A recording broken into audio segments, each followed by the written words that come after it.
ಶ್ರೀ ಗುರುಭ್ಯೋ ನಮಃ. ಹರಿಕಥಾಮೃತಸಾರದ 171ನೇ ಭಾಗವನ್ನು ಇವತ್ತು ಶ್ರವಣ ಮಾಡಬೇಕು.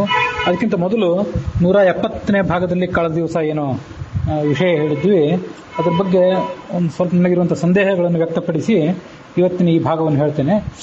5 ಕರ್ಮಜ ಸುರರಿಗೆ, ಆಜಾನಜಾದಿಗಳಿಗೆ ಎರಡೆರಡು ಕಲ್ಪ, ಅರ್ಧಾಧಿಕತ್ರಯ ಗೋಪಿಕಾಸ್ತ್ರೀಯರು, ಪಿತೃತ್ರಯವು, ಈ ದಿವೌಕಸ ಮನುಜಗಾಯಕರ 5 ಎರಡೊಂದು ಕಲ್ಪ, ನರಾಧಿಪರಿಗೆ ಅರೆಕಲ್ಪದೊಳಗೆ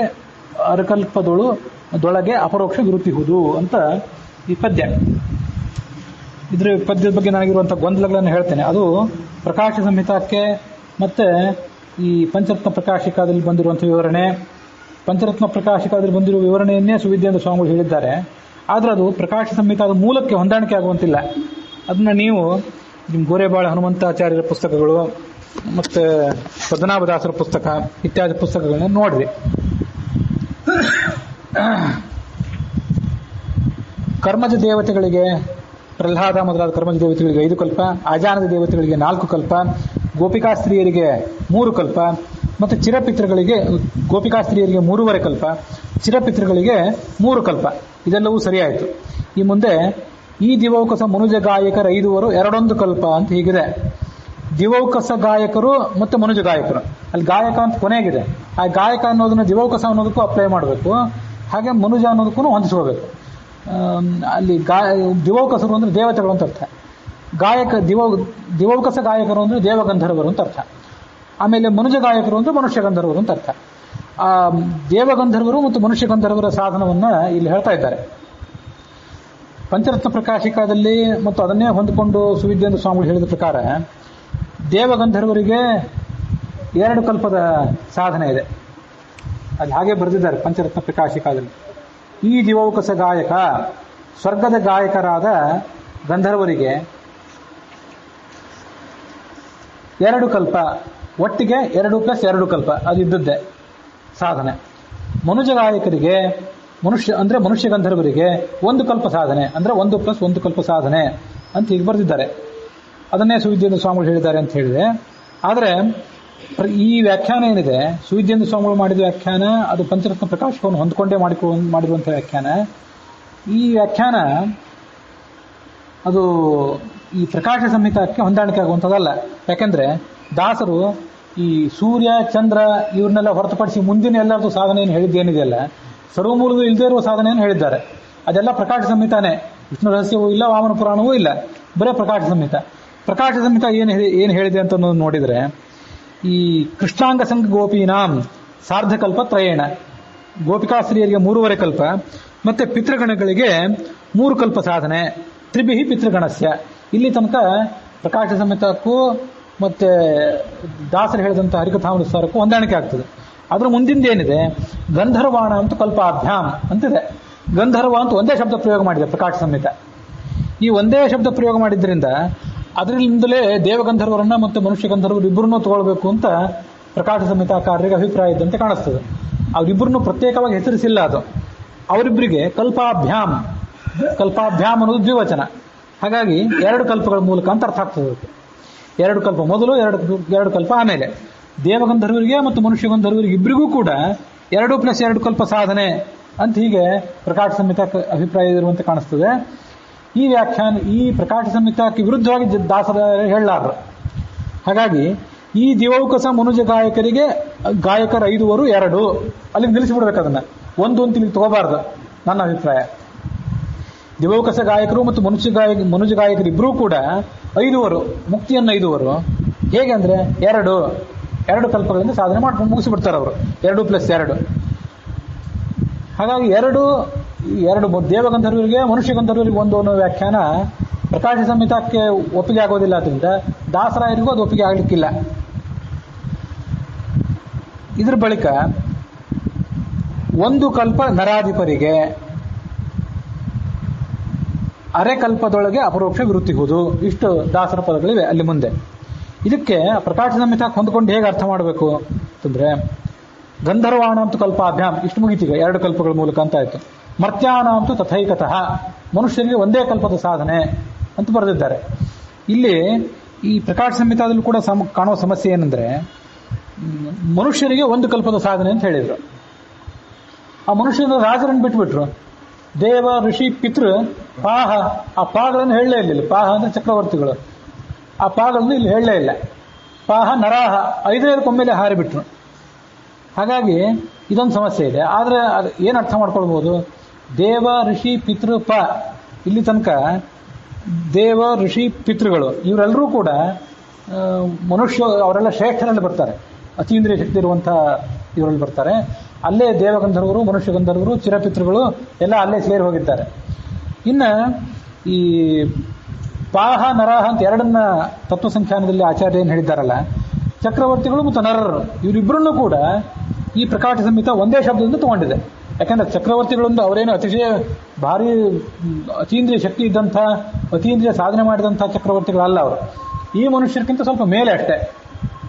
ಹಾಗಾಗಿ ಆ ಚಕ್ರವರ್ತಿಗಳನ್ನ ಮತ್ತು 34ನೇ ಕಕ್ಷಾದಲ್ಲಿರುವಂಥ ಚಕ್ರವರ್ತಿಗಳನ್ನ ಮತ್ತು 35ನೇ ಕಕ್ಷಾದಲ್ಲಿರುವಂಥ ನರರನ್ನ ಇವರಿಬ್ಬರನ್ನು ಕೂಡ ಏಕೀಕರಿಸಿ ಪ್ರಕಾಶ ಸಂಹಿತ ಮರ್ತ್ಯಾನಾಂತು ತಥೈಕತಃ ಅಂತ ಹೇಳಿದಂತೆ ಕಾಣಿಸ್ತದೆ. ಅದು ನೋಡಿದ್ರೆ ಹೀಗೆ ಅರ್ಥ ಮಾಡದೆ ಹೋದ್ರೆ ಚಕ್ರವರ್ತಿಗಳ ಸಾಧನೆ ಎಲ್ಲಿ ಅನ್ನೋ ಪ್ರಶ್ನೆಗೆ ಉತ್ತರ ಸಿಗೋದಿಲ್ಲ ಪ್ರಕಾಶ ಸಂಹಿತಾದಲ್ಲಿ. ಇದಾದ ಬಳಿಕ ಅಲ್ಲಿರೋ ಶಬ್ದ ಏನಂದ್ರೆ ಅರ್ಧಕಲ್ಪಂ ತೃಣಾಂತಾನಂ. ರಾಜರಿಗೆ ಮತ್ತು ಮನುಷ್ಯರಿಗೆ ಒಂದು ಕಲ್ಪದ ಸಾಧನೆ, ಅರ್ಧಕಲ್ಪಂ ತೃಣಾಂತಾನಂ. ಆ ಮನುಷ್ಯರಲ್ಲಿಯೂ ಕೂಡ ಮತ್ತೆ ಕೆಲವು ಬಹಳ ಸಣ್ಣವರಿದ್ದಾರೆ, ತೃಣಗಳು, ಪಕ್ಷಿಗಳು, ಪಶುಗಳು ಅಂತ ಹೀಗೆಲ್ಲ ಇದ್ದಾರೆ. ಅವರಿಗೆಲ್ಲ ಅರ್ಧ ಕಲ್ಪದೊಳಗೆ ಸಾಧನೆ. ಇಷ್ಟು ಆ ಪ್ರಕಾಶ ಸಂಹಿತ ಹೇಳಿದಂತೆ ಕಾಣಿಸ್ತದೆ.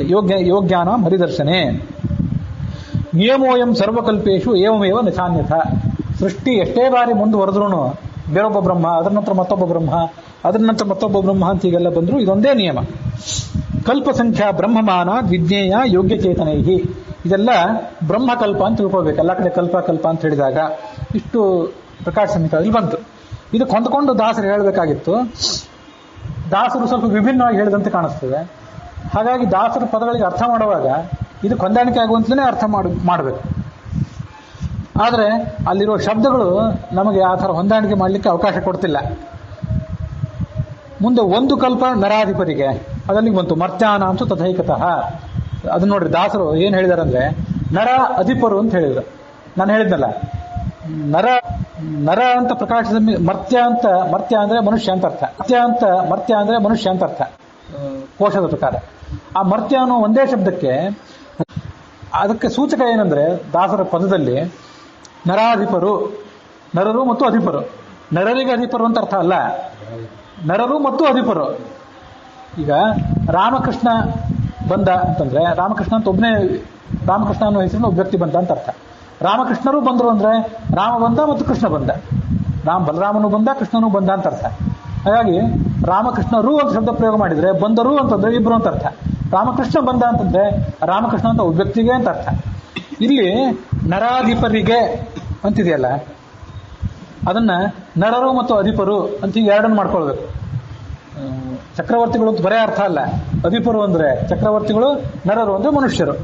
ಅವರಿಗೆ ಒಂದು ಕಲ್ಪದ ಸಾಧನೆ. ಮರ್ತ್ಯಾನಾಂತು ತಥೈಕತಃ ಅಲ್ಲಿಗೆ ಅದು ಹೊಂದಿತ್ತು. ಎರಡು ಅಂತ ಅನ್ನೋದು ಈ ದಿವೌಕಸ ಗಾಯಕರಿಗಾಯ್ತು, ದಿವೌಕಸ ಗಾಯಕರು ಮತ್ತು ಮನುಷ್ಯ ಗಾಯಕರಿಗಾಯ್ತು.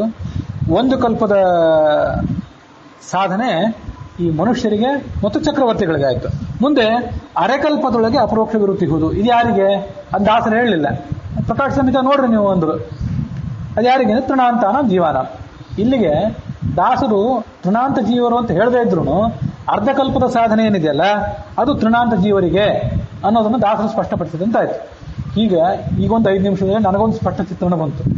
ನಿನ್ನೆ ನನಗೆ ಗೊಂದಲ ಇದೆ ಅನ್ನೋದೇ ಗೊತ್ತಿರಲಿಲ್ಲ. ಮನುಷ್ಯನಿಗೆ ಹೇಳ್ತಾ ಹೋದಂತೆ ಇಲ್ಲೇನೋ ಗೊಂದಲ ಇದೆ ಅಂತ ಮೊದಲು ಗೊತ್ತಾಗ್ತದೆ. ಮೊದಲು ಗೊಂದಲ ಇದೆ, ಸಮಸ್ಯೆ ಇದೆ ಅಂತ ಗೊತ್ತಾಗೋದಿಲ್ಲ. 2ನೇ ಹಂತದಲ್ಲಿ ಸಮಸ್ಯೆ ಇದೆ ಅಂತ ಗೊತ್ತಾಗ್ತದೆ. 3ನೇ ಹಂತದಲ್ಲಿ ಸಮಸ್ಯೆಯನ್ನು ಪರಿಹಾರ ಮಾಡ್ಲಿಕ್ಕೆ ಒಂದು ಶಕ್ತಿ ಬರ್ತದೆ. ಮತ್ತು ಒಟ್ಟಾರೆ ನನ್ನ ಅಭಿಪ್ರಾಯ ಏನು, ಇದು ನೀವು ಆಲೋಚನೆ ಮಾಡಿ ನೋಡ್ರಿ. ದೇವಗಂಧರ್ವರು ಮತ್ತು ಮನುಷ್ಯ ಗಂಧರ್ವರು ಇಬ್ಬರಿಗೂ ಕೂಡ 2+2 ಕಲ್ಪ ಸಾಧನೆ. ಅದಾದ ಬಳಿಕ ಈ ಚಕ್ರವರ್ತಿಗಳು ಮತ್ತು ಮನುಷ್ಯೋತ್ತಮರು ಅವರು 34 ಮತ್ತು 35ನೇ ಕಕ್ಷಾದಲ್ಲಿದ್ದಾರೆ. ದೇವ ಋಷಿ ಪಿತೃ ಪಾಹ ನರಾಹ ಅಂತ ಆಚಾರ್ಯರು ಕೊನೆಗೆ ಹೇಳಿದ್ದಾರೆ. ಪಾಹ ನರಾಹ ಅಂತ ಅವರಿಬ್ಬರಿಗೂ ಕೂಡ ಒಂದು ಪ್ಲಸ್ ಒಂದು ಕಲ್ಪ ಸಾಧನೆ. ಇನ್ನು ಮುಂದೆ ಈ ತೃಣಾಂತ ಜೀವರೇನಿದ್ದಲ್ಲ, ಕ್ಷುಲ್ಲಕರಾದಂಥ ಜೀವರು, ಅವರಿಗೆ ತೃಣ ಪಕ್ಷಿ ಇತ್ಯಾದಿಗಳೇನಿರ್ತಾರಲ್ಲ, ಅವರೆಲ್ಲರಿಗೂ ಕೂಡ ಅರ್ಧಕಲ್ಪದ ಸಾಧನೆ. ಇದನ್ನ ಈ ಪ್ರಕಾಶ ಸಂಹಿತ ಹೊಂದಿಕೊಂಡು ದಾಸರು ಹೇಳಿದಂತೆ ಕಾಣಿಸ್ತದೆ. ನರಾಧಿಪರಿಗೆ ಅರೆಕಲ್ಪ, ಒಂದು ಕಲ್ಪ ನರಾಧಿಪರಿಗೆ, ನರರಿಗೆ ಮತ್ತು ಅಧಿಪರಿಗೆ ಒಂದು ಕಲ್ಪ ಸಾಧನೆ. ಅರೆಕಲ್ಪದೊಳಗೆ ಅಪರೋಕ್ಷ ವೃತ್ತಿ ಹೋದು ಯಾರಿಗೆ? ತೃಣಾಂತ ಜೀವರಿಗೆ ಅಪರೋಕ್ಷ ವೃತ್ತಿ ಹೋದು. ಇಲ್ಲಿಗೆ ಮುಗಿತು. ಈಗ ಒಂದು ಪ್ರಶ್ನೆ ನೀವು ಹಿಂದೆ ನಾನು ಕೇಳಿದ್ರಿ, ನಾವೆಲ್ಲ ಎಲ್ಲಿ ಬರಬಹುದು ಅಂತೇಳಿ. ನಾನೇನು ಹೇಳಿದ್ದೆ ಅಂದ್ರೆ, ಆವಾಗ ಹೇಳಿದ ಉತ್ತರ ಸ್ವಲ್ಪ ಮಾರ್ಪಾಡು ಮಾಡ್ಕೋಬೇಕಂತ ಕಾಣಿಸ್ತದೆ. ನಾವೆಲ್ಲ ಮನುಷ್ಯೋತ್ತಮರಲ್ಲಿ ಬರಬಹುದು ಅಂತ ಹೇಳಿದ್ದೆ. ಇರ್ಲಿಕ್ಕಿಲ್ಲ. ನಾವು ತೃಣ ಹುಳ ಹುಪ್ಪಟೆ ಜೀವರಲ್ಲಿ ಬರಬಹುದು.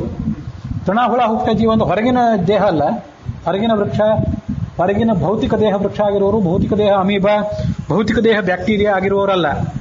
ಇನ್ನೇನು ಅಂತಂದ್ರೆ, ಸ್ವರೂಪ ದೇಹವೇ ವೃಕ್ಷ, ಸ್ವರೂಪ ದೇಹವೇ ಬ್ಯಾಕ್ಟೀರಿಯಾ, ಸ್ವರೂಪ ದೇಹವೇ ಹುಲಿ, ವ್ಯಾಘ್ರ, ಆಮೇಲೆ ಗಿಳಿ, ಹದ್ದು ಮೊದಲಾದವರು ಇರೋರು.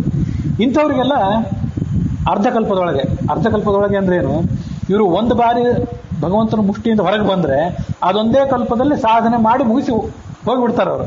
ಒಂದು ಸದ್ಗತಿಗೆ ಹೋಗ್ತಾರೆ, ತಮಸ್ಸಿಗೆ ಹೋಗುವ ಪ್ರಶ್ನೆ ಏನಿಲ್ಲ ಅವರಿಗೆ. ಹಾಗಾಗಿ 1,000 ಜನ್ಮ, 2,000 ಜನ್ಮ, 3,000 ಜನ್ಮ ಯೋಗಿತಾನುಸಾರವಾಗಿ ಅವರಲ್ಲೂ ಬಹಳ ಜನ ಇದ್ದಾರಲ್ಲ.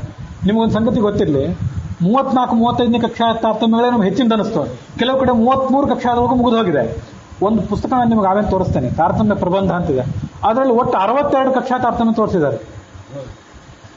ಮನುಷ್ಯೋತ್ತಮರಾದ್ಮೇಲೆ ವೃಕ್ಷ, ಪ್ರಾಣಿ, ಪಶು, ಪಕ್ಷಿ, ಅಮೀವ್ಯ ಅಂತ ಇದು ಸಂಸ್ಕೃತದ್ದೇ, ಯಾರು ಕನ್ನಡದವ್ರು ಇತ್ತೀಚಿನವ್ರು ಬರೆದದ್ದಲ್ಲ. 62 ಕಕ್ಷಾ ತಾರತಮ್ಯ ತೋರಿಸಿದ್ದಾರೆ. ಇದೊಂದು ಗೊತ್ತಿರಲಿ. ನಮಗೆ 35 ಕಕ್ಷಾ ತಾರತಮ್ಯ ದೊಡ್ಡ ತಲೆಭಾರವಾಗಿ ಕೂತಿದೆ. ಅಂತದ್ರಲ್ಲಿ 62 ಕಕ್ಷಾ ತಾರತಮ್ಯ ತೋರಿಸಿದ್ದು ಒಂದೇ ಒಂದು ವ್ಯಾಖ್ಯಾನದಲ್ಲಿ, ಆ ತಾರತಮ್ಯ ಪ್ರಬಂಧ ಅನ್ನೋ ಪುಸ್ತಕದಲ್ಲಿದೆ. ಹಾಗಾಗಿ ಪರಮಾತ್ಮನ ಮುಷ್ಟಿಯಿಂದ ಒಂದು ಬಾರಿ ಹೊರಗೆ ಬಂದು ಒಂದು ಜನ್ಮ, 2 ಜನ್ಮ, 3 ಜನ್ಮ, 1000 ಜನ್ಮ, 10 ಜನ್ಮ, 100 ಜನ್ಮ ಅಂತೂ, ಯಾಕಂದ್ರೆ ಸಮಯ ಬೇಕಾದಷ್ಟಿದೆ ನೋಡ್ರಿ. ಇದನ್ನು ಗಮನಿಸಬೇಕು. 31,104 ಕೋಟಿ ವರ್ಷ ಇದು ಚತುರ್ಮುಖ ಬ್ರಹ್ಮನ 100 ವರ್ಷದ ಆಯುಷ್ಯ. ಆ 100 ವರ್ಷದ ಆಯುಷ್ಯದಲ್ಲಿ ಅವನು ಸೃಷ್ಟಿ ಮಾಡೋದೆಷ್ಟು? ಇದು ದ್ವಿತೀಯ ಪರಾರ್ಧ ಅಂತ ಯಾವಾಗಲೂ ನಾವು ಹೇಳ್ತಿರ್ತೇವೆ. ಚತುರ್ಮುಖ ಬ್ರಹ್ಮ ಮೊದಲು 50 ವರ್ಷ ಸೃಷ್ಟಿನೇ ಮಾಡೋದಿಲ್ಲ. ಇದನ್ನ ನಾವು ಇದರಿಂದ ನಾನು ಇಲ್ಲ ಹೈಲೈಟ್ ಮಾಡಿರಲಿಲ್ಲ ಹೆಚ್ಚು. ಇವತ್ತು ಮಾಡಬೇಕು. ನಾವೆಲ್ಲ ಸಾಧ್ಯ ಬೇಗ ಮದುವೆ ಆಗಿ, ಸಾಧ್ಯ ಬೇಗ ಮಕ್ಕಳನ್ನು ಹಡೆದು ಆ ಮಕ್ಕಳನ್ನೊಂದು ಗತಿ ಕಾಣಿಸಿ ನಾವು ರಿಟೈರ್ಡ್ ಆಗೋಣ ಅಂತ ಕಾಯ್ತಿರ್ತೇವೆ. ಚತುರ್ಮುಖ ಬ್ರಹ್ಮ ಹುಟ್ಟಿದ ಮೇಲೆ 50 ವರ್ಷ ಸೃಷ್ಟಿನೇ ಮಾಡಲಿಲ್ಲ. 31,104 ಕೋಟಿ ವರ್ಷ ಒಂದು ಒಟ್ಟಾರೆ ಆಯುಷ್ಯ. ಅದರಲ್ಲಿ ಮೊದಲಿನ 50 ವರ್ಷ ಅದಕ್ಕೆ ಬ್ರಾಹ್ಮಕಲ್ಪ ಅಂತ ಕರೀತಾರೆ. ಅದು ಭಾಗವತದ 3ನೇ ಸ್ಕಂದದಲ್ಲಿ ಅದೆಲ್ಲ ಸಂಗತಿ. ಬ್ರಾಹ್ಮಕಲ್ಪ ಅಂತ ಕರೀತಾರೆ. ಆ 50 ವರ್ಷ ಕಳೆದ ಮೇಲೆ ಮುಂದಿನ 50 ವರ್ಷಕ್ಕೆ ಪಾದ್ಮಕಲ್ಪ ಅಂತ ಕರೀತಾರೆ. ಆ 51ನೇ ವರ್ಷದ ಮೊದಲನೇ ತಿಂಗಳು ಮೊದಲನೇ ದಿವಸದಲ್ಲಿ ನಾವು ಇದ್ದೇವೆ ಇವತ್ತು. ಅದರಲ್ಲಿ ಕೆಲವೊಂದು 6-7 ಮನ್ವಂತರ ಕಳೆದು ಈಗ ವಯೋಸತ ಮನ್ವಂತರ ನಡೆದಿದೆ. ಅವನು ಸೃಷ್ಟಿ ಮಾಡೋದು 51ನೇ ವರ್ಷದ ಪ್ರಾರಂಭದಲ್ಲೇ. ಇದು ಗೊತ್ತಿರಬೇಕಾದ ಸಂಗತಿ ನಮಗೆ. ಅಂತೂ ಆ 31,104 ಕೋಟಿ ವರ್ಷಗಳಲ್ಲಿ ಒಂದು ಸುಮಾರು 15,000 ಕೋಟಿ ವರ್ಷಗಳು ಹಿಂದೆ ಹೋಗಿಬಿಟ್ಟಿರ್ತಾರೆ. ಇನ್ನು ಉಳಿದ 15,000 ಕೋಟಿ ವರ್ಷಗಳು ಚತುರ್ಮುಖ ಬ್ರಹ್ಮಂದು. ಅದರಲ್ಲಿ ಯಥಾಯೋಗ್ಯವಾಗಿ ಕೆಲವರು 1-2 ಜನ್ಮದಲ್ಲಿ ಯಾರು ಇರಲಿಕ್ಕಿಲ್ಲ. ಸುಮ್ಮನೆ ನಾನು ಹಾಸ್ಯಕ್ಕಾಗಿ ಹೇಳಿದೆ. 100 ಜನ್ಮ, 1000 ಜನ್ಮ, 1,00,000 ಜನ್ಮ ಅಂತೂ ಅಷ್ಟು ವರ್ಷ ಅವಕಾಶ ಇದೆಯಲ್ಲ. ಬೇಕಾಷ್ಟು ಬಾರಿ ಸ್ವರ್ಗಕ್ಕೆ ನರಕಕ್ಕೆ ಅಲ್ಲಿ ಅಡ್ಡಾಡಿ ಯಥಾಯೋಗ್ಯವಾಗಿ ಸಾಧನೆ ಮಾಡ್ಕೋತಾರೆ. ಕೆಲವ್ರದ್ದು ಚಮಚ, ಕೆಲವ್ರದ್ದು ಗಿಂಡಿ, ಕೆಲವ್ರದ್ದು ತಂಬಿಗೆ, ಕೆಲವ್ರದ್ದು ಹಂಡೆ, ಕೆಲವ್ರದ್ದು ಟ್ಯಾಂಕು, ಕೆಲವ್ರದ್ದು 50 ಲೀಟರಿನ ಟ್ಯಾಂಕು, ಕೆಲವ್ರದ್ದು 100 ಲೀಟರಿನ ಟ್ಯಾಂಕು ಅಂತೂ ತಮ್ಮ ಕೊಡ ಅವ್ರ ತುಂಬಿಕೊಂಡು ಅಲ್ಲಿಂದ ಮುಕ್ತರಾಗಿ ಬಿಡ್ತಾರೆ. ನಾವೆಲ್ಲ ಎಲ್ಲಿ ಸೇರ್ತಿರ್ಬೋದು? ಹಾಗಾದ್ರೆ ಸೇರ್ತಿರಬಹುದು ಎಲ್ಲಿ ಅಂದ್ರೆ ತೃಣ, ಈ ವೃಕ್ಷ, ಹುಳ ಹುಪ್ಪಟೆ ಸ್ವರೂಪ ನಮ್ಮದು. ಮನುಷ್ಯೋತ್ತಮರಿಗೆ ಒಂದು ಕಲ್ಪ ಸಾಧನೆ ಇದೆ. ಅದರ್ಥ ಏನು? ಅವರು ಹಿಂದೆ ಒಂದು ಕಲ್ಪದಲ್ಲಿ ಹುಟ್ಟಿ ಬಂದಿರ್ತಾರೆ, ಹಿಂದಿನ ಚತುರ್ಮುಖ ಬ್ರಹ್ಮನ ಕಲ್ಪದಲ್ಲಿ. ಈ ಚತುರ್ಮುಖ ಬ್ರಹ್ಮನ ಕಲ್ಪದಲ್ಲಿ ಸಾಧನೆಯನ್ನು ಮುಗಿಸ್ಕೋತಾರೆ. 1+1 ಇದು ಮನುಷ್ಯರಿಗೆ ಮತ್ತು ರಾಜರಿಗೆ. ಅವ್ರಿಗಿಂತ ಮೇಲಿರುವಂತಹ ದೇವಗಂಧರ್ವರು ಮತ್ತು ಮನುಷ್ಯ ಗಂಧರ್ವರಿಗೆ 2+2. ಇದು ನಾ ಹೇಳಿದ ಪ್ರಮೇಯ ಸ್ವಲ್ಪ ವಿಚಿತ್ರ ಅನಿಸ್ಬೋದು ನಿಮಗೆ. ಯಾಕಂದ್ರೆ ಎಲ್ಲಾ ಮನುಷ್ಯರು ಕೂಡ ಈಗಲೇ ಮುಗಿಸಿಬಿಡ್ತಾರೆ ಇದೊಂದೇ ಕಲ್ಪದಲ್ಲಿ ಅಂತ ಸಾಮಾನ್ಯವಾಗಿ ಎಲ್ಲ ವಿದ್ವಾಂಸರು ಹೇಳ್ತಾರೆ. ಹಾಗಿರ್ಲಿಕ್ಕಿಲ್ಲ. ಮನುಷ್ಯರು ಹಿಂದೊಂದು ಕಲ್ಪದಲ್ಲಿ ಹುಟ್ಟಿರ್ತಾರೆ. ಮನುಷ್ಯರು ಮತ್ತು ರಾಜರು, ಮನುಷ್ಯೋತ್ತಮರು ಮತ್ತು ರಾಜರು ಹಿಂದೊಂದು ಕಲ್ಪದಲ್ಲಿ ಹುಟ್ಟಿರ್ತಾರೆ. ಈ ಒಂದು ಕಲ್ಪದಲ್ಲಿ 1+1. ನಾವು ಹುಳ ಹುಪ್ಪಟೆಗಳೇನಿದ್ದೇವಲ್ಲ ಅವರೆಲ್ಲ ಇದೇ ಕಲ್ಪದಲ್ಲಿ ಮುಗಿಸ್ಬಿಡ್ತಾರೆ. ನಮ್ಮನ್ನು ಅಲ್ಲೇ ಸೇರಿಸ್ಕೊಳ್ಳೋದು ಒಳ್ಳೇದು ಅಂತ ಕಾಣಿಸ್ತದೆ. ನನ್ನ ಅಭಿಪ್ರಾಯದಲ್ಲಿ ಸ್ವಲ್ಪ ಮಾರ್ಪಾಡು ಹೇಳಿದ್ದೇನೆ. ನೀವು ಅದನ್ನು ಪದ್ಮನಾಭದಾಸರು, ಗೋರೆಬಾಳ ಹನುಮಂತಾಚಾರ್ಯರು ಮತ್ತು ಪ್ರಾಜ್ಞರಾದವರು ಎಲ್ಲ ಕಡೆ ನೋಡ್ರಿ. ಪೂರ್ವ ಪಕ್ಷ ಮಾಡಲಿಕ್ಕೆ ಎಷ್ಟಾದರೂ ಬೇಕಾದಷ್ಟು ಸ್ವಾತಂತ್ರ್ಯ ಇದೆ ನನಗೆ, ಮಾಡ್ತಾ ಹೋಗ್ತೇನೆ, ಅದಕ್ಕೇನು ತೊಂದರೆ ಇಲ್ಲ. ಮುಂದೆ 171ನೇ ಪದ್ಯ. ದೀಪಗಳನ್ನು ಅನುಸರಿಸಿ ದೀಪ್ತಿಯು ವ್ಯಾಪಿಸಿ ಮಹಾತಿಮಿರ ಕಳೆದು ಪರೋಪಕಾರವ ಮಾಳ್ಪತ್ತಿರದಿಂದಲೇ ಪರಮಾತ್ಮ ಆ ಪಯೋಜಾಸನನೊಳಿದ್ದು ಸ್ವರೂಪ ಶಕ್ತಿಯ ವ್ಯಕ್ತಿ ಗೈಸುತ್ತ ತಾ ಪೊಳೆವನವರಂತೆ ಚೇಷ್ಟೆಯ ಮಾಡಿಸುತ್ತ. ಈ ಕಲ್ಪಸಾಧನೆ ಎಲ್ಲ ಮುಗಿದೈತಿಗೆ. ಬ್ರಹ್ಮದೇವರಲ್ಲಿದ್ದು ಉಳಿದ ಜೀವರಲ್ಲೆಲ್ಲ ಇದ್ದು ಹೇಗೆ ವ್ಯಾಪಾರ ಮಾಡ್ತಾನೆ ಅಂತ ದಾಸರಲ್ಲಿ ಹೇಳ್ತಾರೆ ಅಷ್ಟೆ. ಈ ದೀಪ್ತಿ, ಆ ಕಾಂತಿ ಮೇಲಿನ ಜ್ವಾಲೆ ಇರ್ತದಲ್ಲ, ಆ ಜ್ವಾಲೆ ಗಾಢಾಂಧಕಾರವನ್ನು ಕಳೆದು ಎಲ್ಲರಿಗೂ ಉಪಕಾರ ಮಾಡ್ತದೆ. ಅದು ಹೇಗೆ ಮಾಡ್ತದಂದ್ರೆ ದೀಪಗಳನ್ನು ಅನುಸರಿಸಿ, ಕೆಳಗಿನ ಹಣತೆ ಇರ್ತದಲ್ಲ, ಹಣತೆಯ ಆಕಾರ, ಅದ್ರ ಹಿಡಿಯುವಂಥ ಎಣ್ಣೆ, ಅದಕ್ಕೆ ನೀವು ಹಾಕಿರುವಂಥ ಬತ್ತಿ, ಇದನ್ನೆಲ್ಲವನ್ನು ಅನುಸರಿಸಿ ಅದು ಪ್ರಕಾಶವನ್ನು ಕೊಡ್ತದೆ.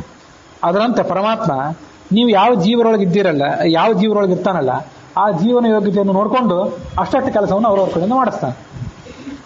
ದೀಪಗಳನ್ನು ಅನುಸರಿಸಿ ದೀಪ್ತಿಯು, ದೀಪ್ತಿ ಅಂದರೆ ಕಾಂತಿ, ವ್ಯಾಪಿಸಿ ಮಹಾತಿಮಿರ ಅಂದರೆ ದೊಡ್ಡ ಕತ್ತಲು, ಅದನ್ನು ಕಳೆದು ಪರೋಪಕಾರವ ಮಾಲ್ಪ ತೆರದಿಂದ, ಪರೋಪಕಾರ ಮಾಡುವ ರೀತಿಯಲ್ಲಿ ಪರಮಾತ್ಮ ಆ ಪಯೋಜಾಸನ, ಪಯೋಜ ಅಂದರೆ ಕಮಲಾಸನ ಅಂದರೆ ಚತುರ್ಮುಖ ಬ್ರಹ್ಮ, ಅವನೊಳಗಿದ್ದು ಸ್ವರೂಪ ಶಕ್ತಿಯ ವ್ಯಕ್ತಿ ಗೈಸುತ್ತ, ಸ್ವರೂಪ ಶಕ್ತಿಯನ್ನು ವ್ಯಕ್ತ ಮಾಡ್ತಾನೆ. ಗೈಸುತ್ತ ತಾ ಪೊಳೆವನು ಅವರಂತೆ, ಬಳಿಯೋದವರು ಹೊರಗೆ ಕಾಣಿಸೋದು ಇವರು, ಏನೋ ದೊಡ್ಡ ಉಪನ್ಯಾಸ ಮಾಡ್ತಾರೆ, ಏನೋ ದೊಡ್ಡ ಬರೀತಾರೆ, ದೊಡ್ಡ ಸಂಶೋಧನೆ ಮಾಡ್ತಾರೆ ಅಂತ ಇವ್ರು ಕಾಣಿಸ್ತಿರ್ತಾರೆ. ಮಾತ್ರ ಒಳಗೆ ಮಹನ್ ಮಾಡ್ತಿರ್ತಾನೆ.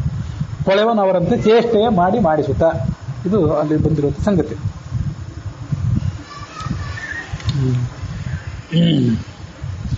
ಸೋದರ ಸ್ಥಿತ ಪ್ರಾಣ ರುದ್ರೇಂದ್ರಾದಿ ಸುರರಿಗೆ ದೇಹಗಳ ಕೊಟ್ಟು ಆದರದೆ ಅವರವರ ಸೇವೆಯ ಕೊಂಬನ್ನವರತ ಮೋಧ ಬೋಧ ದಯಾಬ್ಧಿ ತನ್ನವರ ಆದಿ ರೋಗವ ಕಳೆದು ಮಹದಪರಾಧಗಳ ನೋಡದಲೇ ಸಲಹುವ ಸತತ ಸ್ಮರಿಸುವರ.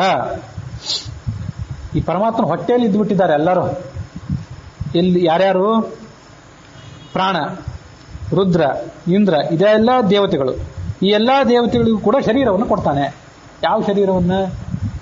ಅನಿರುದ್ಧ ಶರೀರವನ್ನು. ಸ್ವರೂಪ ಶರೀರ ಮತ್ತು ಲಿಂಗ ಶರೀರ ಯಾವತ್ತೂ ಇದ್ದೇ ಇದೆ, ಅನಾದಿ ಕಾಲದಿಂದ ಇದೆ. ಅನಿರುದ್ಧ ಶರೀರವನ್ನು ಕೊಡ್ತಾನೆ, ಮತ್ತು ಬಾಹ್ಯ ದೇಹವನ್ನು ಕೊಡ್ತಾನೆ.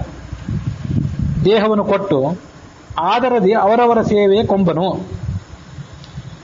ಅವರವರ ಸೇವೆಯನ್ನು ಈತ ಸ್ವೀಕಾರ ಮಾಡ್ತಾನೆ. ಆದರದಿ ಕೊಟ್ಟು ಬಹಳ ಪ್ರೀತಿಯಿಂದ ಕೊಡ್ತಾನೆ. ಯಾಕಂದ್ರೆ ಸಾಧನೆ ಮಾಡ್ರು, ಹೋಗ್ರಿ ಭೂಲೋಕ ಸಾಧನೆ ಮಾಡ್ರಿ, ನಿಮ್ಮ ಹೋಗ್ರಿ ಅಂತ ಕೊಟ್ಟು ಅವ್ರನ್ನ ಕಳಿಸ್ತಾನೆ. ಕೊಂಬನು ಅನವರತ ಮೋದ ಬೋಧ ದಯಾಬ್ಧಿ, ದೊಡ್ಡ ಸಾಗರ ಇವನು. ಎಂಥ ಸಾಗರ ಅಂದರೆ ಸಂತೋಷದ ಸಾಗರ. ಮೋದ ಅಂದರೆ ಸಂತೋಷ, ಬೋಧ ಅಂದರೆ ಜ್ಞಾನ, ದಯಾ ಅಂದರೆ ಕರುಣೆ, ಇದರ ಸಾಗರ. ತನ್ನವರ ಆದಿ ರೋಗವ ಕಳೆವ, ಆದಿ ಅಂದರೆ ಮನಸ್ಸಿನ ವ್ಯಾಧಿ, ರೋಗ ಅಂದರೆ ಶರೀರ ಕಟ್ಟಿದಂಥ ವ್ಯಾಧಿ, ಇದನ್ನೆಲ್ಲ ಕಳೆದು ಮಹದ್ ಅಪರಾಧಗಳ ನೋಡದಲೆ, ಯಾವ ಅಪರಾಧವನ್ನು ಆತ ಗಣನೆ ತಗೊಳ್ಳದೇ ಸಲಹುವ ಸಂತತ ಸ್ಮರಿಸುವರ. ಸಂತತ ಯಾರು ಸ್ಮರಣೆ ಮಾಡ್ತಿರ್ತಾರೆ ಅವರ ರಕ್ಷಣೆಯನ್ನು ಆತ ಮಾಡ್ತಾನೆ. ಮನುಷ್ಯರು ಮಾಡುವಂಥ ಅಪರಾಧಗಳು ನೋಡೋದಿಲ್ಲ, ಯಾಕಂದ್ರೆ ಅವ್ರ ಯೋಗ್ಯತೆ ಏನಂತ ಅವನಿಗೆ ಗೊತ್ತು. ಇಷ್ಟೆಲ್ಲ ಇದ್ರೂ ಕೂಡ ಅವ್ರು ಕೊಟ್ಟೋದನ್ನು ಆತ ಸ್ವೀಕಾರ ಮಾಡ್ತಾನೆ.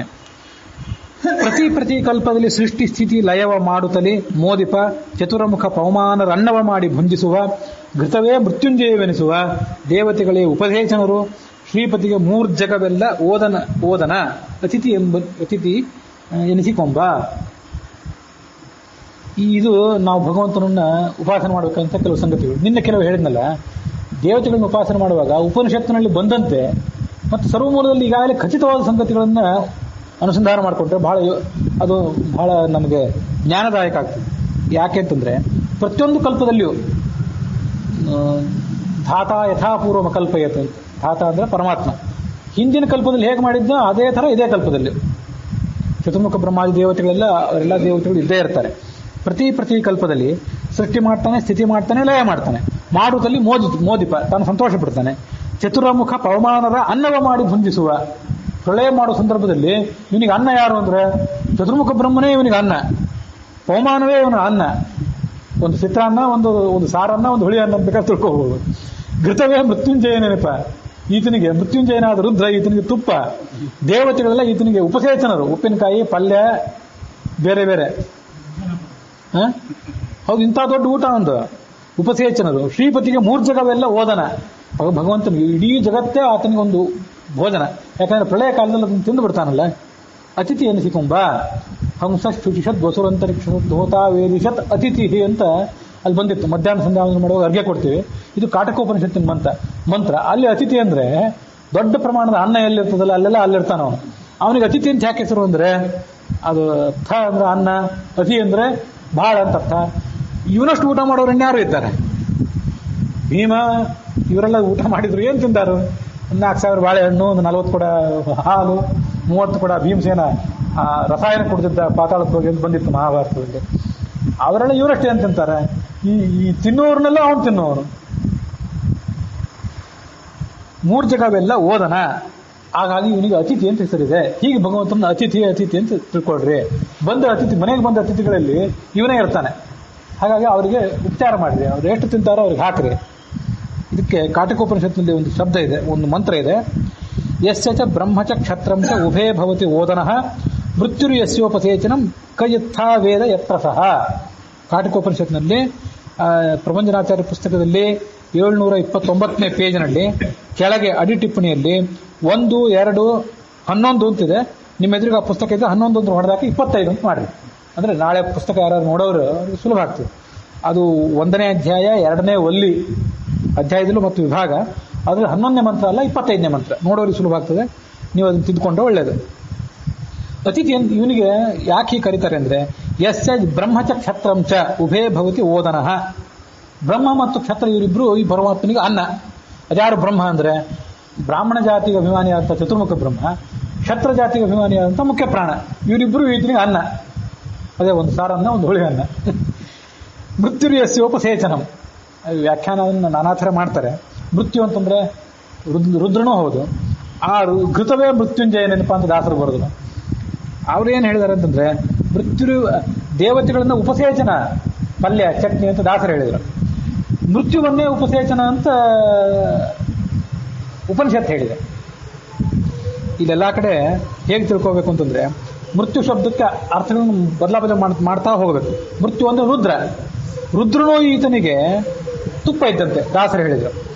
ಉಪನಿಷತ್ತು ಹೇಳಿದೆ ಉಪಸೇಚನದಂತೆ. ಆ ಉಪಸೇಚನ ಅಂತ ಅನ್ನೋದನ್ನ ತುಪ್ಪ ಅಂತ ಅರ್ಥ ಮಾಡ್ಕೊಡ್ರಿ, ಬದಲಾವಣೆ ಮಾಡ್ಕೊಡ್ರಿ. ಆ ಮೃತ್ಯುವಿನ ಶಬ್ದವನ್ನು ಮತ್ತೊಂದು ಬಾರಿ ಇಟ್ಕೊಂಡು ಮೃತ್ಯುವಿನ ಶಬ್ದಕ್ಕೆ ಯಮ ಅಂತ ಅರ್ಥ ಮಾಡ್ರಿ. ಯಮ, ಇಂದ್ರ ಮೊದಲಾದ ದಿಕ್ಪಾಲಕರು. ಇಂದ್ರ, ಯಮ, ವರುಣ ಮತ್ತೆ ಕುಬೇರ ಮೊದಲಾದ ದಿಕ್ಪಾಲಕರು ಅಂತ ಅರ್ಥ ಮಾಡ್ಕೊಳ್ರಿ. ಅವರೆಲ್ಲ ಉಪಸೇಚನರು. ಮತ್ತೆ ಆತನಿಗೆ ಪಲ್ಯ ಚಟ್ನಿ ಆದಂತೆ ಆಗ್ತಾರೆ. ಇಂಥ ಒಂದು ಮಂತ್ರ, ಈಗೊಂದು ದಾಸರ ಪದ ಹೇಳಿ ದೇವರಿಗೆ ನಮಸ್ಕಾರ ಮಾಡ್ರಿ. ಅವನು ಸ್ಥಿತಿ, ಉತ್ಪತ್ತಿ, ಸ್ಥಿತಿ, ಲಯ ಎಲ್ಲನೂ ಆತ ಮಾಡ್ತಾನೆ ಅಂತ ಹೇಳಿದಂತಾಯ್ತು. ಮತ್ತೆ ಕಾಟಕೋಪನಿಷತ್ತಲ್ಲಿ ಬಂದಂತಹ ಮಂತ್ರವನ್ನ ಅದನ್ನು ಅನುಸಂಧಾನ ಮಾಡ್ಕೊಂಡಂತೂ ಆಯ್ತು. ದಾಸರು ಆ ಎಲ್ಲ ನೆನಪಿನಿಂದ ಇಂಥ ಪದ್ಯಗಳನ್ನು ರಚನೆ ಮಾಡಿರ್ತಾರೆ. ಗರ್ಭಿಣಿ ಸ್ತ್ರೀ ಉಂಡ ಭೋಜನ, ಗರ್ಭಗತ ಶಿಶು ಉಂಬ ತೆರದಲ್ಲಿ ನಿರ್ಭಯನ ತಾನುಂಡು ಉಣಿಸುವನು ಸರ್ವಜೀವರಿಗೆ, ನಿರ್ಬಲ ಅತಿ ಪರಮಾಣು ಜೀವರಿಗೆ ಅಪ್ಪುವುದೇ ಅಂತ ಕೆಲವು ಬಾರಿ ಇದೆ. ಅಬ್ಬುವುದೇ ಸ್ಥೂಲಾನ್ನ ಭೋಜನ, ಅರ್ಭಕರು ಪೇಳುವರು, ಗೋವಿದರ ಇದನ್ನು ಒಡಂಬಡರು.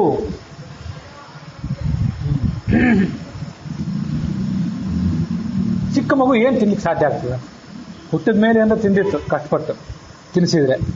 ಅದು ಗರ್ಭದೊಳಗಿದ್ದಾಗ ಏನ್ ತಿಂತದ ಮಗು? ಆದ್ರೆ ಗರ್ಭಿಣಿ ಸ್ತ್ರೀ ಉಂಡ ಭೋಜನವನ್ನು ಗರ್ಭಗತ ಶಿಶು ಉಣ್ತದಲ್ಲ. ಆ ಥರ ನಿರ್ಭಯನಾದಂತಹ ಈ ಪರಮಾತ್ಮ ಯಾಕೆ ನಿರ್ಭಯ ಅಂತ ಅವ್ನು ಹೇಳಿದ್ರು ಅಂದ್ರೆ, ಭಯ, ಈ ಜಗತ್ತಿನ ದೊಡ್ಡ ಭಯ ಯಾವುದು? ಸಂಸಾರವೇ ದೊಡ್ಡ ಭಯ. ಆ ಸಂಸಾರವನ್ನು ಭಯವನ್ನು ದಾಟಿದವನು ಅವನು, ದಾಟಿಸುವವನು ಅವನು. ಆ ಕಾರಣಕ್ಕಾಗಿ ಅವನು ನಿರ್ಭಯ ಅಂತ ಕರೀತಾರೆ. ತಾನು ಉಂಡು ಉಣಿಸುವನು ಸರ್ವಜೀವರಿಗೆ. ಈ ಮೂಲಕ ಭಗವಂತನಿಗೆ ಸ್ತ್ರೀ ರೂಪ, ಪುರುಷ ರೂಪ ಎಲ್ಲ ಇದೆ ಅಂತ ಸೂಚನೆ ಮಾಡಿದಂತಾಯ್ತು. ಭಗವಂತ ಗರ್ಭಿಣಿ ಸ್ತ್ರೀ, ನಾವು ಅವನ ಗರ್ಭದಲ್ಲಿರುವಂಥ ಮಕ್ಕಳು. ತಾನು ಉಂಡು ಉಣಿಸುವನು ಸರ್ವಜೀವರಿಗೆ. ಯಾಕೆಂದ್ರೆ ಈ ದುರ್ಬಲರಾದಂಥ ಜೀವರಿಗೆ ನಾವು ಅನ್ನದ ಮುದ್ದೆ ಬಾಯಿಲಿಟ್ಟು ತಿಂತಾವ. ನಿರ್ಬಲರು ಅತಿ ಪರಮಾಣು ಜೀವರು, ಅತ್ಯಂತ ಸೂಕ್ಷ್ಮರಂತೀವಿ. ಅದು ಶ್ವೇತಾಶ್ವತರ ಉಪನಿಷತ್ತು ಒಂದು ಕಡೆ ಬರ್ತದೆ. ವಾಲಾಗ್ರ ಶತಭಾಗಸ್ಯ, ಈ ದಾಸರೇ ಹೇಳಿದ್ದಾರೆ ಅದನ್ನ. ಈ ಹೈಕಥಾಂಸಾರದಲ್ಲೂ ಬಂದಿತ್ತು. ಕುದುರೆ ಬಾಲವನ್ನು 1000 ಭಾಗ ಮಾಡಿ ಅದನ್ನು ಮತ್ತೆ 1000 ಭಾಗ ಮಾಡಿದ್ರೆ ಅದೊಂದು ಸೂಕ್ಷ್ಮ ಭಾಗವೇ ಜೀವ ಅಂತೇಳಿ. ಅಂಥ ಸೂಕ್ಷ್ಮವಾದ ಜೀವ ಈ ಅನ್ನವನ್ನ ಹಾಲು ಇದನ್ನ ತಿಂತದೇನೋ? ನಿರ್ಬಲ ಅತಿ ಪರಮಾಣು ಜೀವರಿಗೆ ಒಬ್ಬುವುದೇ ಸ್ಥೂಲಾನ್ನ ಭೋಜನ. ಅಪ್ಪುವುದೇ ಅಂತನೂ ಹೇಳ್ಬೋದು. ಅಲ್ಲಿ ಪಾಠ ಇದ್ರೇನು ತಪ್ಪಿಲ್ಲ, ಅದು ಅವ್ರಿಗೆ ಹೊಂದುತ್ತದೇನೋ, ಅವ್ರ ಬಾಯಲ್ಲಿ ಹೋಗ್ತದೇನೋ. ಅಬ್ಬುವುದೇ ಸ್ಥೂಲಾನ್ನ ಭೋಜನ. ಅರ್ಭಕರು ಕೇಳುವರು, ಯಾರೋ ಅರ್ಭಕರು ಅಂದ್ರೆ ಬಾಲಕರು, ತಿಳುವಳಿಕೆ ಇಲ್ಲದ ಹುಡುಗರು ನಾವು ತಿಂತೀವಿ ಅಂತ ಹೇಳ್ತಾರೆ ಹೊರತು, ಕೋವಿದರು ಜ್ಞಾನಿಗಳಾಗಿ ಹೇಳೋದಿಲ್ಲ. ಪರಮಾತ್ಮ ತಿಂತಾನೆ, ಅವನಿಂದ ಅದ್ರ ರಸ ನಮಗೆ ಬರ್ತದೆ ಅಂತ ಹೇಳ್ತಾರೆ ಹೊರತು ನಮಗೆ ನೇರವಾಗಿ ಅದು ಬರುವಂಥ ಸಂಗತಿ ಇಲ್ಲವೇ ಇಲ್ಲ. ಅಪಚಯಗಳಿಲ್ಲ ಉಂಡುದರಿಂದ, ಉಪಚಯಗಳಿಲ್ಲ ಅಮರಗಣದೊಳಗೆ ಉಪಮ ರೆಣಿಸುವರಿಲ್ಲ, ಜನ್ಮಾದಿಗಳು ಮೊದಲಿಲ್ಲ. ಅಪರಿಮಿತ ಸನ್ಮಹಿಮ ಭಕ್ತರ ಅಪುನರಾವರ್ತನವ ಮಾಡುವ ಕೃಪಣವತ್ಸಲ ಸ್ವಪದ ಸೌಖ್ಯವ ನಿತ್ತು ಶರಣರಿಗೆ. ಭಗವಂತ ಉಂಟಾನ ಹೋದ್ರೆ ಉಣ್ದಿದ್ರೆ ಅವನಿಗೇನು ತೊಂದರೆ ಇದೆಯಾ? ಗರ್ಭಿಣಿ ಸ್ತ್ರೀ ಉಣ್ದಿದ್ರೆ ಸತ್ತಾಗ್ಬಿಡ್ತಾಳೆ, ಅವಳೇ ಬದುಕಿರೋದಿಲ್ಲ, ಮಗು ಬದುಕೋದಿಲ್ಲ. ಅಪಚಯಗಳಿಲ್ಲ ಉಂಡದರಿಂದ, ಉಪಚಯಗಳಿಲ್ಲ ಅವನಿಗೆ. ಇದು ನೋಡ್ರಿ, ಹೀಗೆ ತಿಳ್ಕೊಳ್ಬೇಕು. ಉಣ್ಣದೇ ಇದ್ದಿದ್ರಿಂದ ಅದನ್ನ ದಾಸರು ಹೇಳಲಿಲ್ಲ. ಉಣ್ಣದೇ ಇದ್ದಿದ್ರಿಂದ ಅಂತ ನಾವು ತಿಳ್ಕೋಬೇಕು. ಉಣ್ಣದೇ ಇದ್ದಿದ್ರಿಂದ ಅಪಚಯ, ಕೃಶತೆ ಇಲ್ಲ. ಉಂಡುದ್ರಿಂದ ಉಪಚಯ ಇಲ್ಲ. ಉಂಡುದ್ರಿಂದ ಹೆಚ್ಚುತ್ತಾನ ಅವನು, ಅದೂ ಇಲ್ಲ. ಅಮರಗಣದೊಳಗೆ ಉಪಮರಿಲ್ಲ. ಈ ಪರಿಯ ಸೊಲಗಾವ ದೇವರಿಗೆ ನಾಕಾಣೆ. ದೇವತಾಗಣದಲ್ಲೇ ಅವನಿಗೆ ಹೋಲಿಕೆ ಆಗೋರಿಲ್ಲ. ಜನ್ಮಾದಿಗಳು ಮೊದಲಿಲ್ಲ, ಅರ್ಥ ಗೊತ್ತಾಗ್ತದೆ. ಅಪರಿಮಿತ ಸನ್ಮಹಿಮ, ಇದು ಗೊತ್ತಾಗ್ತದೆ. ಭಕ್ತರ ಅಪುನರಾವರ್ತನ ಮಾಡುವ. ಅವನು ಭಜನೆ ಮಾಡಿದರೆ ಅವ್ರು ಮತ್ತೆ ಮರಳಿ ಸಂಸಾರಕ್ಕೆ ಬರೋದನ್ನು ಆತ ತಡೆದು ಬಿಡ್ತಾನೆ, ತಡೆದು ಕರ್ಕೊಂಡು ಹೋಗ್ತಾನೆ. ಕೃಪಣ ವತ್ಸಲ, ಯಾಕಂದ್ರೆ ಕೃಪಣ ವತ್ಸಲ ಸ್ವಪದ ಸೌಖ್ಯವನ್ನು ಕೊಡ್ತಾನೆ, ತನ್ನ ವೈಕುಂಠ ಕರ್ಕೊಂಡು ಹೋಗ್ತಾನೆ, ಅಲ್ಲಿ ಸುಖವನ್ನು ಕೊಡ್ತಾನೆ. ನಚ ಪುನರಾವರ್ತತೆ ಅಂತ ಉಪನಿಷತ್ತು. ಅದನ್ನು ದಾಸರು ಅಪುನರಾವರ್ತನವ ಅಂತ ತಗೊಂಡಿದ್ದಾರೆ ಅಷ್ಟೇ ಕನ್ನಡದಲ್ಲಿ.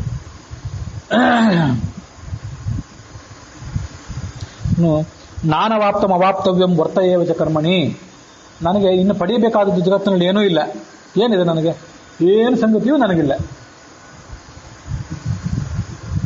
ಆಮೇಲೆ ನಕರ್ಮಣ ವರ್ಧತೆ ನೋಕನೀಯ ಅನ್ನಂತ ಉಪನಿಷತ್ತು. ಮೊದಲನೇ ಹೇಳಿದ್ದು ಗೀತಾ, ಈಗ ಆಮೇಲೆ ಹೇಳ್ತಿರೋದು ಉಪನಿಷತ್ತು. ಕರ್ಮಣ ನ ವರ್ಧತೆ, ಬೆಳೆಯೋದಿಲ್ಲ. ಕರ್ಮ ಮಾಡಿದ್ದರಿಂದ ಹೆಚ್ಚು ಆಗೋದಿಲ್ಲ ಅವನಿಗೆ. ನೋಕನೀಯ, ಕರ್ಮ ಬಿಟ್ಟಿದ್ದರಿಂದ ಕನಿಷ್ಠನೂ ಆಗೋದಿಲ್ಲ. ಇದನ್ನ ಇದು ರುದ್ರಾಧ್ಯಾಯ ನಮೋ ವಿಕ್ಷೀಣಕೇಭ್ಯೋ ನಮೋ ವಿಚ್ಚಿನ್ವತ್ಕೇಭ್ಯೋ ನಮ ಆನಿರ್ಹತೇಭ್ಯೋ ನಮ ಆಮಿ ವತ್ಕೇಭ್ಯ ಅಂತ ವರ್ಣನೆ ಮಾಡ್ತದೆ. ಅದೇನಂದ್ರೆ ನಮೋ ವಿಕ್ಷೀಣಕೇಭ್ಯ ಅಂದ್ರೆ ಆನಂದ, ಕ್ಷೀಣ ಅಂತಂದ್ರೆ ನಮೋ ಅಕ್ಷೀಣಕೇಭ್ಯೋ ಅಂತ ಹೀಗಿರ್ಬೇಕದು ಪಾಠ, ಗಂಟಿಗೆ ಗೊತ್ತಿಲ್ಲ. ಇದು ಅವನಿಗೆ ಜ್ಞಾನ ಅಂತ ಅನ್ನೋದು ಯಾವತ್ತೂ ಕಡಿಮೆನೇ ಆಗೋದಿಲ್ಲ. ಜ್ಞಾನ ಆನಂದ ಇದು ಯಾವತ್ತೂ ಕಡಿಮೆ ಆಗದೇ ಇರುವಂತ ಆನಂದ ಅವನು. ಮುಂದಲ್ಲಿ ಏನಿದೆ ಅಂದ್ರೆ ನಮೋ ವಿಚ್ಚಿನ್ವತ್ಕೇಭ್ಯೋ, ಜೀವರಾಶಿಯಲ್ಲಿ ಯಾರು ನನ್ನನ್ನು ಭಜನೆ ಮಾಡ್ತಾರೆ, ಯಾರು ನನ್ನನ್ನು ಸೇವನೆ ಮಾಡ್ತಾರೆ, ಯಾರು ನನ್ನ ತಿಳ್ಕೊಳ್ಳಿಕ್ಕೆ ಪ್ರಯತ್ನ ಪಡ್ತಾರೆ ಅಂತ ಹುಡುಕಾಡ್ತಿರ್ತಾನಂತ. ಯಾರನ್ನು ಹುಡುಕಾಡ್ತಾನೆ ಅಂತ ಅಷ್ಟೇ ಇದೆ ಅಲ್ಲಿ. ಅವ್ನು ಹುಡುಕಾಡೋದು ಏನನ್ನು ಹುಡುಕಾಡ್ತಾನೆ? ಕಳ್ಕೊಂಡು ಹೆಂಡ್ತಿನ ಹುಡುಕಾಡೋದಿಲ್ಲ, ಮಕ್ಕಳನ್ನು ಹುಡುಕಾಡೋದಿಲ್ಲ, ತನ್ನ ಮಗನಿಗೊಂದು ಸೊಸೆ ಬೇಕು ಅಂತ ಹುಡುಕಾಡೋದಿಲ್ಲ, ಮಗಳಿಗೊಂದು ಅಳೆಯ ಬೇಕು ಅಂತ ಹುಡುಕಾಡೋದಿಲ್ಲ. ಹುಡುಕಾಡೋದು ಭಕ್ತರನ್ನು ಹುಡುಕಾಡ್ತಾನೆ. ಅದು ಅಲ್ಲಿ ಹೇಳಿರೋ ಮಾತು. ನಮ ಆನಿರ್ಹತೇಭ್ಯ, ಈ ಕೊನೆಯಿಲ್ಲದ ಆನಂದವನ್ನು ಪಡ್ಕೊಂಡಂತ ಮುಕ್ತರಿದ್ದಾರಲ್ಲ, ನಿರ್ಹತರು, ಸತ್ತು ಹೋದವರು ಯಾರು? ಈ ಸಂಸಾರದಲ್ಲಿದ್ದವರು. ಸಂಸಾರದಲ್ಲಿದ್ದವರು ಸತ್ತದ್ದೇ ಇದು, ಬದುಕಿದ್ದಲ್ಲ ಇದು. ಹತಿ ಇಲ್ಲದೆ ಇದ್ದವರು ಯಾರು? ಮುಕ್ತರು. ಅವರಲ್ಲಿ ನಿಯಾಮಕನಾಗಿ ಇವನಿದ್ದಾನೆ ಅಂತ ಅವನನ್ನು ರುದ್ರಾಧ್ಯಾಯ ವರ್ಣನೆ ಮಾಡ್ತದೆ. ಬಿತ್ತಿ ಬೀಜವ ಭೂಮಿಯೊಳು ನೀರೆತ್ತಿ ಬೆಳೆಸಿದ ಬೆಳಸು ಪ್ರಾಂತಕ್ಕೆ ಕಿತ್ತಿ ಮೆಲುವಂದದಲ್ಲಿ ಲಕ್ಷ್ಮೀರಮಣ ಲೋಕಗಳ ಮತ್ತೆ ಜೀವರ ಕರ್ಮ ಕಾಲೋತ್ಪತ್ತಿ ಸ್ಥಿತಿ ಲಯ ಮಾಡುತ್ತಲೇ ಸಮವರ್ತಿ ಎನಿಸುವ ಖೇದ ಮೋದಗಳಿಲ್ಲ ಅನವರತ. ಈ ನಾವೇನ್ ಮಾಡ್ತೀವಿ? ಭೂಮಿಯಲ್ಲಿ ಬೀಜವನ್ನು ಬಿತ್ತುತ್ತೇವೆ. ಬಿತ್ತಿ ಭೂಮಿಯೊಳು ಬೀಜವ ಬಿತ್ತಿ ಆಮೇಲೆ ನೀರೆತ್ತಿ ಬೆಳೆಸ್ತೇವೆ. ಅದಕ್ಕೆ ನೀರು ಹಾಕಿ ಬೆಳೆಸ್ತೇವೆ.